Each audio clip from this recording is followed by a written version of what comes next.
Hey, what's up everyone? This is Silver Slayer. Thank you for tuning into this video. Silver makes a statement. I prefer physical metal to all other silver related instruments. Physical silver is where the real value is because of intrinsic value.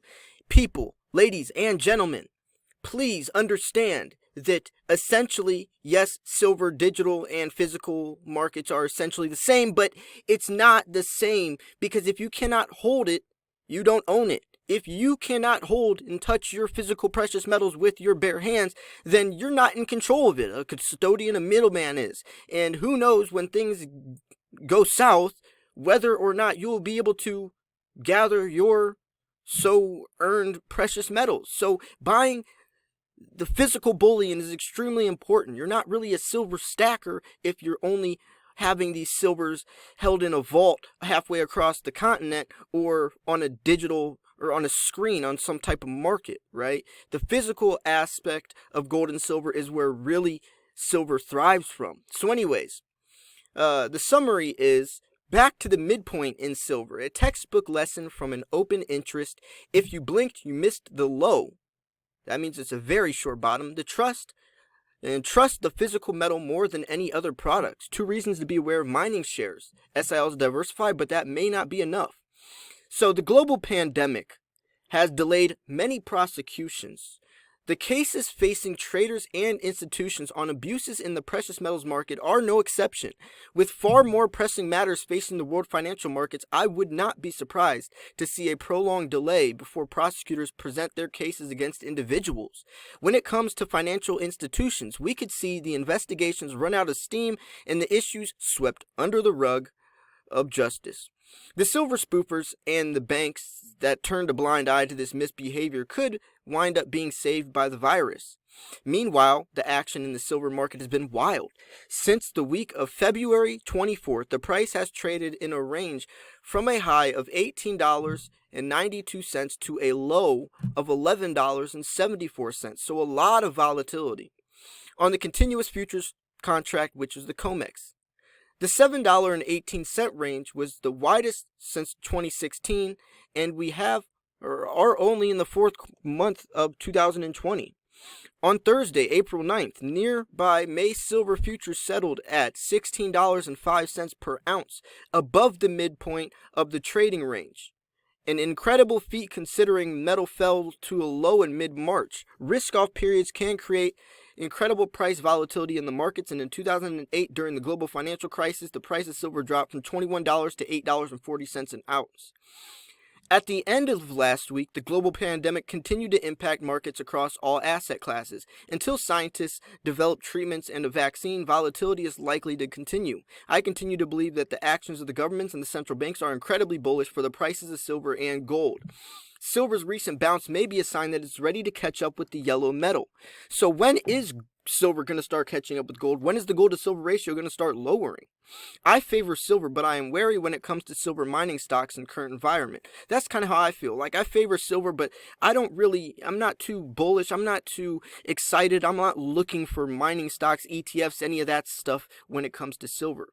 So SIL is a diversified product that holds shares in many of the leading silver mining companies. However, they may not react to higher silver prices as they have in the past. So back to the midpoint in silver. Silver failed to make higher highs in late February when the price rallied to $18.92. Last September, the price reached $19.54 when it ran out of steam on the upside. The chart highlights that silver futures plunged from $18.92 on February 24th to $11.74 on March 18th. In only 3 weeks, in one day, silver lost 38%. In 2008, a drop from over $21 to $8.40 an ounce took 7 months. The weekly chart shows that the price momentum and relative strength indicators fell to oversold readings, but both turned higher and were just below neutral conditions at the end of last week. Weekly historical volatility rose from about 12.5% in early February and 74.14% on Thursday, April 9th. The range in silver since 2016 has been from the recent low of $11.74 to the late 2019 high of $19.54, and the 50-cent retracement stands at $15.64, and the price settled above the midpoint at the end of last week. So here's a textbook lesson from open interest. Open interest is the total number of long and short positions in a futures market. When a market is trending, a rise in open interest is technical validation of a move higher or lower. A decline in open interest does not support a trend. Sometimes it is a sign that the move is way overdone. In silver, open interest fell off the side of a cliff as the price of the metal plunged. So as the daily chart highlights, the total number of open long and short positions in the silver market reached a high of 244,705 contracts on February 24th, the day that the continuous contract rose to $18.92, and May futures reached a peak of $19. The massive correction sent the metric to 140,000 contracts at the end of last week, 104,000 contracts, over 42.7% lower. The open interest in silver dropped as market participants headed for sidelines and closed risk positions. Right, that makes sense. The price correction erased the speculative from the market as open interest was at its lowest level since 2014 on April 9th. A herd of speculative longs and investors headed for an exit in the silver market, pushing the price to its lowest level since 2009, below $12 an ounce. If you blinked, you missed the low. Silver traded below $12 in 3 sessions. On March 16th, 18th, and the 19th. The precious metal was below $13 level for only 6 sessions.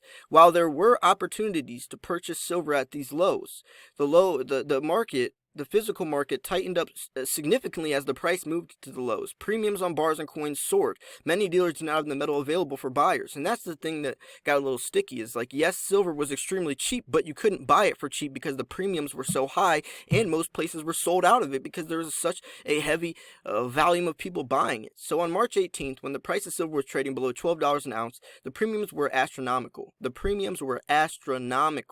90% coins were trading at almost $8 premium spot. $8 premiums on some junk silver, constitutional silver. And at 1 ounce American Eagle had a $20 premium.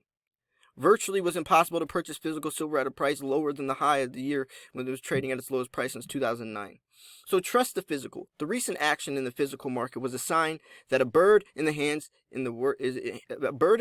is worth 2 in the bush. Owning the physical during periods of distress in markets is preferable to products that replicate the price action in the metal. Products like SLV that hold silver metal, like USLV, which is triple leveraged silver product, followed by price lower than higher as the metal recovered. However, this paper silver depends on integrity of the product, and squeeze continue to be prolonged periods. There are no guarantees when it comes to anything but the physical. There's no guarantees unless it's physical, and that's kind of what I was talking about earlier in the video. Silver has intrinsic value. It has intrinsic value, which means the value lies within itself. So regardless of what spot price of silver is, regardless of how much that person says this coin is worth, the real value is the 1 ounce inside of it. So you could say that silver's $30, but that's irrelevant because the real value is the metal content inside of it. So who cares to say what that coin is worth, because silver is timeless, and it's been timeless for 5,000 years.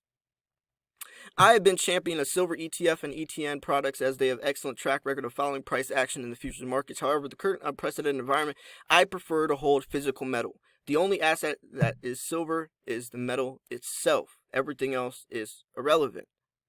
2 reasons to be aware of mining shares. I have also advocated for buying diversified silver mining ETF products in the past, and he's talking about and seeking off on March 7th. He suggested the ETFMG, the Prime Junior Silver Miners ETF products. SILJ trades like silver on steroids.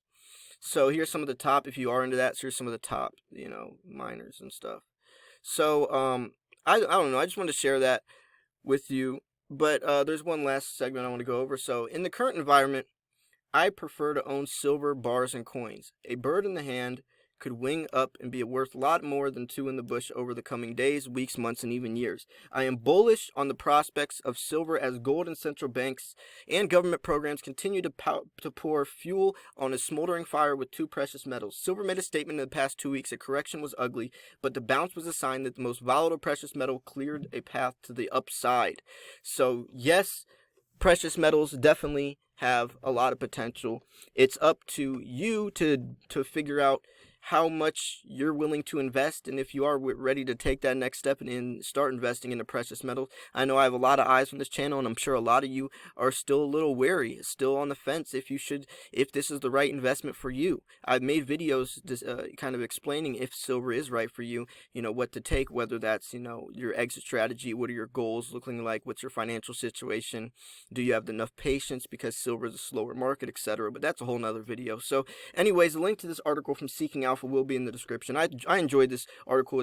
Sometimes it's good to get back to the basics, get back to the roots, and remember why we started stacking, and remember that gold, the physical metal, is really where it's all at and what it's all about. So anyways, thanks for tuning into this video. This was Silver Slayer. I will see you soon. Peace.